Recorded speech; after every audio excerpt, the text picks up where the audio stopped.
Me parece que pensamiento nacional no es una cosa hecha, no es una cosa que, si bien hay inspiraciones en distintas tradiciones que por supuesto más o menos explícitamente han asumido esa vía, esa expresión como manera de autodesignarse, todas las generaciones tienen por tarea confrontarse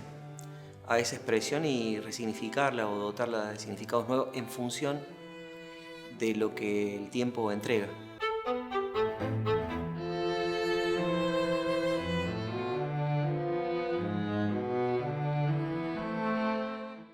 Hay un conjunto de, de autores, de nombres, algunos más obvios, más conspicuos,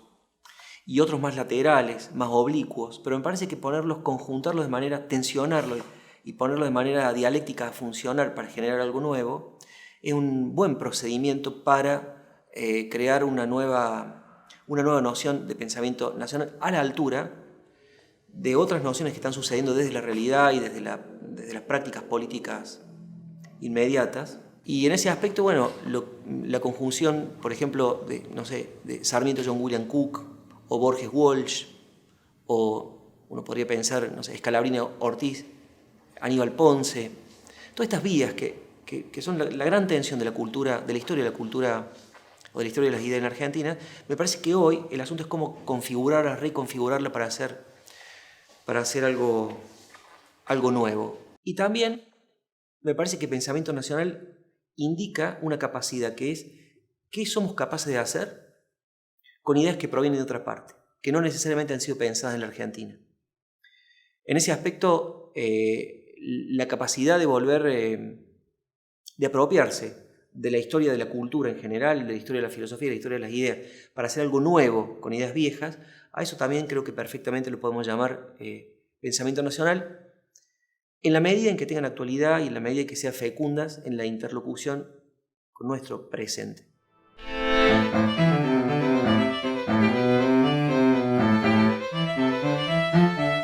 Yo creo que en Córdoba hay una relación conservadora tanto con la Reforma como con el Cordobazo.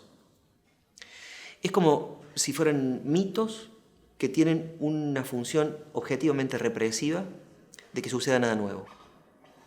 Y entonces creo que la manera de estar a la altura de esos dos acontecimientos no es repetirlo, no es convertirlos en consignas, sino que es dejarse inspirar por ellos para hacer una cosa nueva como ellos hicieron una cosa nueva. Ser reformista no es repetir las consignas que dan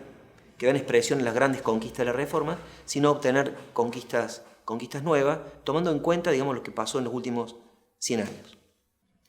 Entonces, me parece que lo interesante está en el vínculo, más que en una ascripción explícita con esas tradiciones políticas. Y yo quisiera mencionar, hablando de Córdoba, otra, que creo que es la segunda gran tradición intelectual que no debemos relegar ni olvidar, se formó a finales de los años 60, no a finales, a principios de los años 60, y a lo largo de la década del 60 y los primeros años 70, tuvieron una importancia cultural. Ahí sí hubo una batalla cultural contra una sociedad particularmente conservadora como es la de Córdoba, que terminaría o que tendría uno de sus núcleos en el grupo de Pasado y Presente.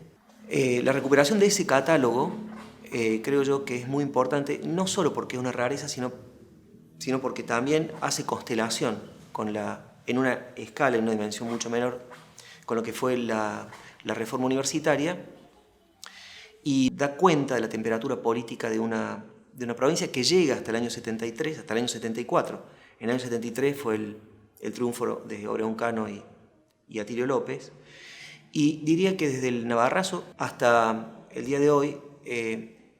Córdoba fue una provincia y una ciudad particularmente violentada por la dictadura militar, pero diré que desde el año 74 hasta hoy, es decir, han pasado 40 años, Córdoba está sumida en una especie de desierto político y también de desierto cultural, en el cual lo único que se suele hacer es invocar conservadoramente a la Reforma y al Cordobazo.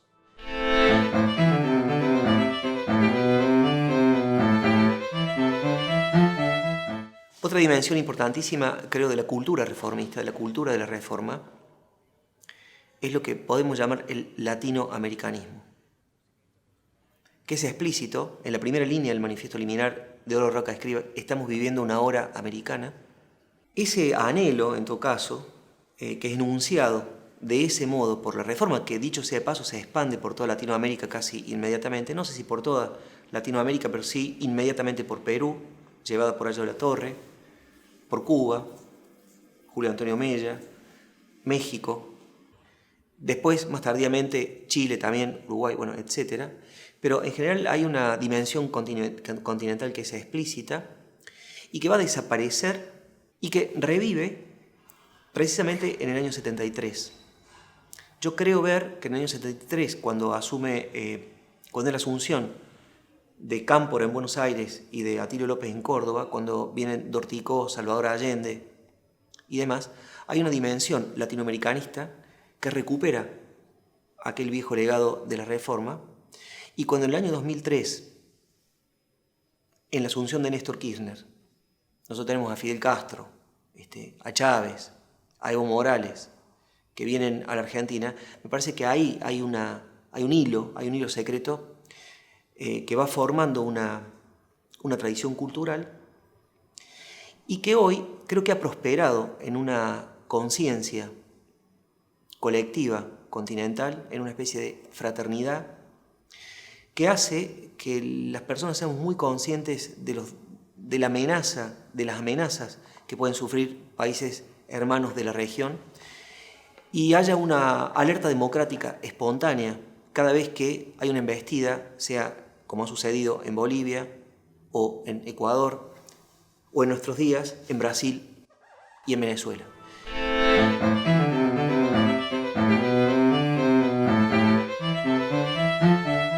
Hay una cosa más grave o más difícil de revertir que la dominación, que es la ignorancia de estar dominado. No es suficiente estar objetivamente dominado, también tiene que haber una conciencia, por parcial que sea, de que esa dominación existe y que es posible